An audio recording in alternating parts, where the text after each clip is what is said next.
When I was pregnant, the tension with my furious mother-in-law reached its breaking point. The argument had taken a dark turn, and her sharp, cold words cut through me like a knife. My heart pounded as I stepped back, but before I could fully grasp what was happening, my enraged mother-in-law, her face twisted in fury, lunged forward. With deliberate malice, the cruel woman shoved me with all her strength. I felt myself losing balance, tumbling down the grand staircase, each step sending searing pain through my body. My scream echoed through the hall, but what happened next was even more terrifying, leaving me frozen in shock and disbelief. My name is Ella Reed, and I'm 33 years old. I run a cozy cafe in the charming town of Maplewood, where the scent of freshly brewed coffee and warm pastries fills the air.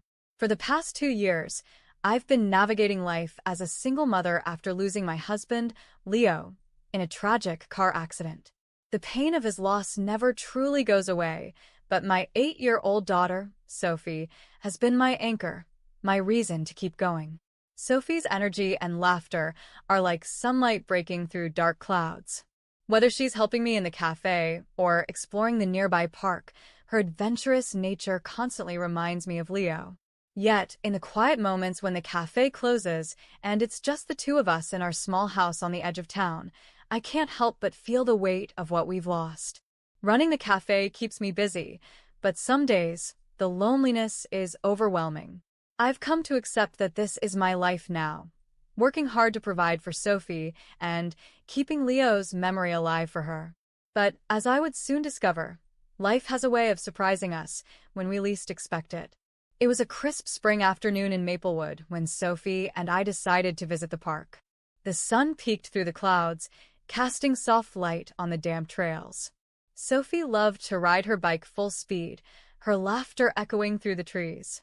I sat on a nearby bench, answering emails on my phone while keeping one eye on her. "Mom, watch this," Sophie called out, pedaling faster with one hand in the air. My heart skipped a beat as I glanced up. "Be careful, Sophie," I warned, but her confidence had taken over.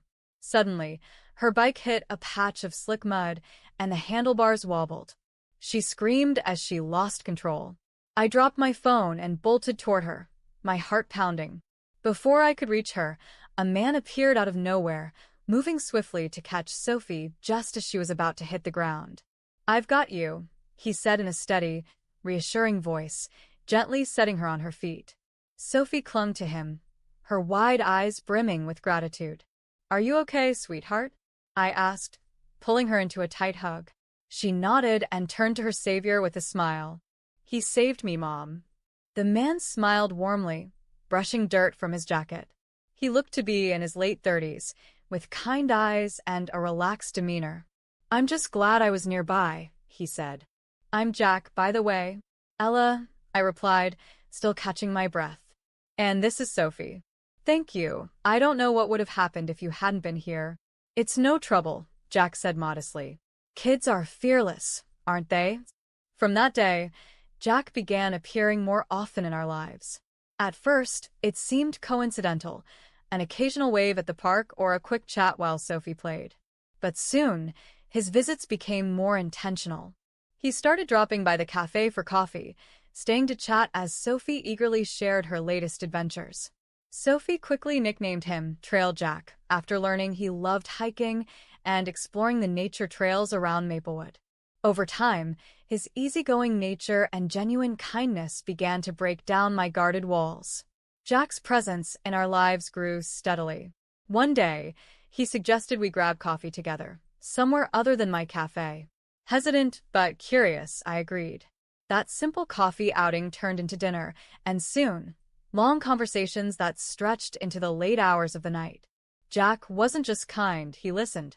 He made me laugh in ways I hadn't in years and had a way of making both Sophie and me feel special. Sophie adored him. She insisted on bringing him small trinkets from her adventures, a shiny pebble from the park or a flower she'd picked. "Trail Jack is the coolest," she'd declare, beaming.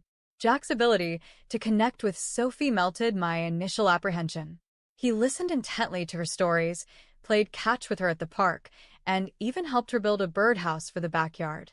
Slowly but surely, he became a part of our little world. One Saturday, Jack invited us to his cabin just outside Maplewood. It was a cozy, rustic place surrounded by tall pines, with a porch that overlooked a serene lake. He cooked dinner for us, a hearty pasta dish that Sophie declared the best ever. While Sophie explored the cabin, marveling at Jack's collection of nature photographs, Jack and I sat on the porch, sipping tea as the sun set. "I haven't felt this at peace in a long time," I admitted, my voice barely above a whisper. Jack smiled, his gaze soft. "You deserve peace, Ella. You and Sophie both." As the weeks turned into months, our bond deepened. Jack became a steady presence in our lives, planning little surprises like leaving wildflowers on my cafe counter or bringing Sophie her favorite cookies. He even attended Sophie's school play, surprising her with a bouquet of daisies. The way her face lit up made my heart swell. As the months passed, Jack became a constant source of joy for Sophie and me. He wasn't just part of our lives anymore. He felt like family. One crisp autumn evening, he invited us back to his cabin for what I thought was a quiet dinner. Sophie was unusually excited, her energy bubbling over as she kept saying, "Mom, you're going to love tonight." When we arrived, I noticed the backyard was decorated with strings of fairy lights that sparkled against the darkening sky. A small fire crackled nearby, and the table was set with dishes I recognized as my favorites. My heart skipped a beat, but I brushed it off, not wanting to read too much into it. Jack led me to the center of the yard, where he stood beneath a canopy of lights. Sophie dashed ahead, taking a seat by the fire and grinning from ear to ear. Jack reached for my hands, his eyes meeting mine with a look so sincere it made my breath catch. "Ella," he began, his voice steady but full of emotion, "you and Sophie have brought light back into my life in a way I never thought possible. You've shown me what it means to have a family. I can't imagine a future without you both." Tears welled in my eyes as Jack knelt down, pulling a small velvet box from his pocket. He opened it to reveal a delicate silver ring, adorned with a small sapphire. "Will you marry me?" he asked, his voice trembling slightly. Before I could speak, Sophie leapt up and shouted, "Say yes, Mom. Please say yes." I laughed through my tears and pulled Jack to his feet. "Yes, Jack. 1,000 times yes." Sophie squealed with joy, throwing her arms around us. "We're going to be a family," she said, her face glowing with excitement. That night, under the canopy of twinkling lights and with Sophie's laughter echoing around us, I felt something I hadn't in a long time: hope. Jack wasn't just someone who had saved Sophie that day in the park. He had saved us both. Soon after our engagement, Jack couldn't wait to share the news with his family. I was nervous, but I wanted to make a good impression. Jack's mother, Clara, lived in a grand estate on the outskirts of Maplewood, a stark contrast to our simple, cozy lives. From the moment I stepped through the tall oak doors of Clara's mansion, I could feel her disapproval. Clara greeted us with a handshake that was firm but cold, her sharp eyes scanning me as though she were searching for a flaw. "So, you're Ella," she said, her tone clipped. "Jack's mentioned you." Her words were polite, but her demeanor was anything but welcoming. I felt Sophie's small hand squeeze mine as she picked up on the tension. Clara's gaze shifted to Sophie, who stepped forward, holding out a small bouquet she had picked on the way. "I brought these for you, ma'am," Sophie said with a bright smile. "How thoughtful," Clara replied, taking the flowers and placing them on a side table without so much as a glance. She turned back to me. "Raising a child and running a cafe, quite a challenge, I imagine." "It's fulfilling," I replied, keeping my tone light. "Sophie and I make a great team." Clara's thin smile didn't reach her eyes. "Jack has always been ambitious. It must be difficult for you to keep up." The rest of the evening was a minefield of subtle insults and veiled criticisms. Clara questioned everything about me, from my modest dress to the way I managed my business. Jack noticed my discomfort and tried to shift the conversation, but Clara's judgment hung in the air, thick and suffocating.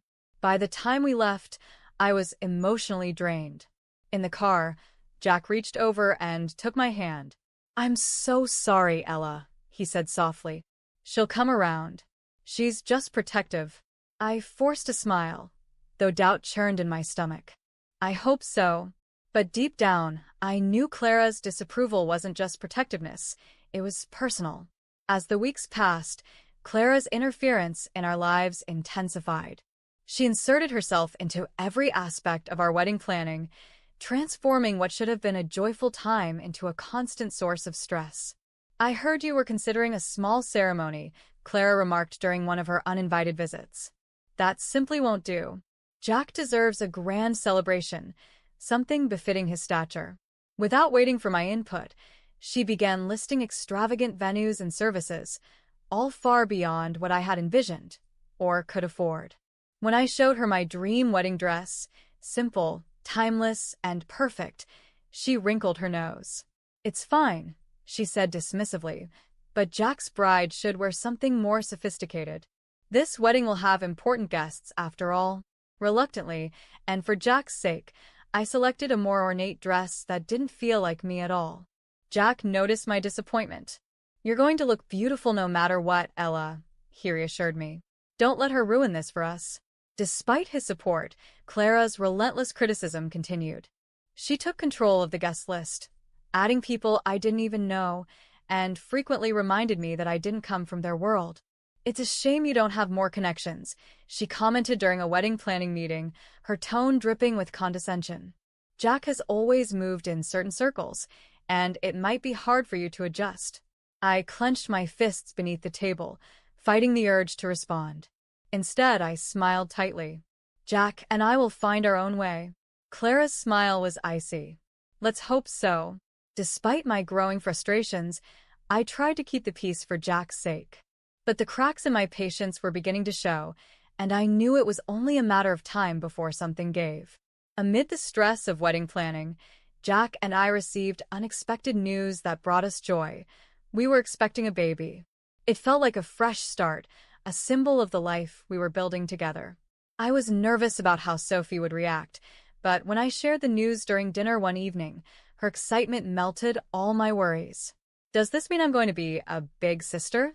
Sophie asked, her eyes lighting up. "Yes, sweetheart," I said, tears of joy welling in my eyes. "You're going to be the best big sister ever." She squealed with delight and threw her arms around me. "I can't wait. I'll teach the baby everything I know." Jack beamed, pulling me into a warm embrace. "This is the best news," he said, his voice thick with emotion. A few days later, Jack called Clara to share the happy news, hoping it might soften her attitude toward me. I stayed in the next room, nervous but hopeful. "Mom," I overheard Jack say, "Ella and I have some wonderful news. You're going to be a grandmother." There was a long pause before Clara responded, her tone sharp. "A grandmother? Are you sure this is good news, Jack? Have you even considered if the baby is really yours?" I froze, the words cutting deeper than I could have imagined. "Mom, how can you say that?" Jack's voice was filled with anger. "Of course, the baby is mine. Jack," she continued, unrelenting, "a woman like Ella could use a pregnancy to trap you. You've always been too trusting." I clenched my fists, tears streaming down my face as Jack defended me. "You're out of line, Mom," he said firmly. "I love Ella, and we're building a family together. You need to stop." But Clara didn't stop. A few days later, Jack confessed that she had gone even further. "She hired a private investigator," he said, his face clouded with anger. "She's determined to find something to use against you." "What does she expect to find?" I asked, my voice shaking. "I've done nothing wrong." "I know that," Jack said, pulling me into his arms. "And I told her as much. But she doesn't listen. She's determined to control everything." Knowing someone was digging into my past left me on edge. I began glancing over my shoulder everywhere I went, and the stress took its toll. Sophie noticed my unease and tried to cheer me up with her usual antics, but the weight of Clara's actions was undeniable. Despite the strain, Jack remained by my side, steadfast and supportive. "We'll get through this," he promised. "No matter what." Clara extended an invitation for dinner at her mansion, claiming she wanted to start fresh. Jack was optimistic, urging me to accept, but I couldn't shake the feeling that her motives weren't genuine. Maybe this is her way of coming around, Jack said, trying to reassure me. I hope so, I replied, though doubt churned in my stomach. For his sake, I agreed to go. That evening, I dressed in a modest navy blue dress, trying to keep my nerves at bay. Sophie, ever the optimist, was excited. "Don't worry, Mom," she said with a grin. "You're the best." The mansion loomed large and imposing as we arrived. Clara greeted us with her usual veneer of politeness, her sharp eyes scanning me and Sophie with a faint air of disapproval. Dinner was served in the grand dining room, the long table adorned with expensive china and crystal glasses. Despite the elegant setting, the atmosphere was icy. Throughout the meal, Clara's subtle barbs chipped away at my composure. "So, Ella," she began smoothly, "how is your little cafe? It must be quite a challenge, balancing that with raising a child. Especially now that you're expecting." I forced a smile. "The cafe is doing well, thank you. And Jack and I make a great team." Her lips curled into a thin smile. "Let's hope you can keep up." Jack tried to shift the conversation, but Clara's remarks only grew more pointed. By the time dessert was served, I felt like I was holding myself together by a thread. Excusing myself to the restroom, I welcomed the brief reprieve. As I stood at the top of the grand staircase, trying to calm my nerves, I heard footsteps behind me. Clara's voice was sharp and cold. "You'll never be good enough for my son." I turned slowly, my heart pounding. "I'm not trying to prove anything to you, Clara. Jack and I love each other, and we're building a family, whether you approve or not." Clara stepped closer, her eyes blazing with fury. "You're nothing but a burden. I won't let you ruin his life." Before I could respond, Clara lunged forward. Her shove was deliberate, and I lost my balance, tumbling down the stairs. Each step I hit sent pain radiating through my body until everything went black. The last thing I heard was Sophie's terrified scream. "Mommy." The first thing I noticed was the sterile smell of the hospital. My body ached, and when I tried to move, a sharp pain stopped me. Slowly, I opened my eyes to see Jack sitting by my bedside, his head buried in his hands. His usual calm demeanor was gone, replaced by visible worry. "Jack," I croaked, my voice weak and raspy. He looked up immediately, relief flooding his face as he took my hand. "Ella, thank God," he said, his voice trembling. "You're awake." My mind felt foggy, but the memories of what had happened came rushing back. The dinner, Clara's cruel words, the shove, the stares. Panic gripped me as my hand instinctively moved to my stomach. "The baby," I whispered. "Is the baby okay?" Jack's hand tightened around mine. His eyes glistened with unshed tears. "He's here, Ella. Our son is safe. They had to perform an emergency C-section, but he's healthy." Tears of relief streamed down my face.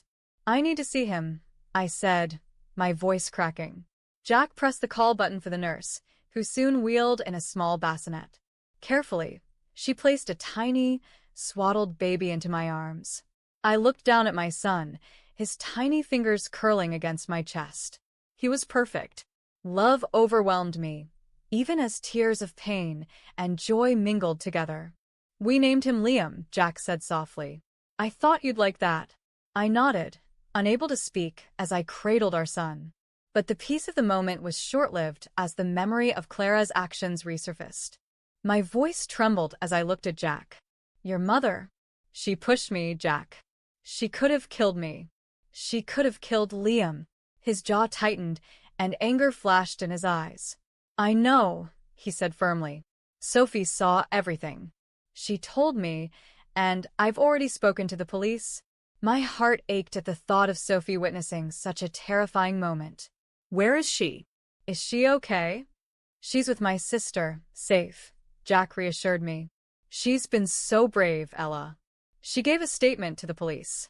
Clara has been arrested." Hearing those words was a strange mix of vindication and sadness. Clara's actions were unforgivable, but she was still Jack's mother.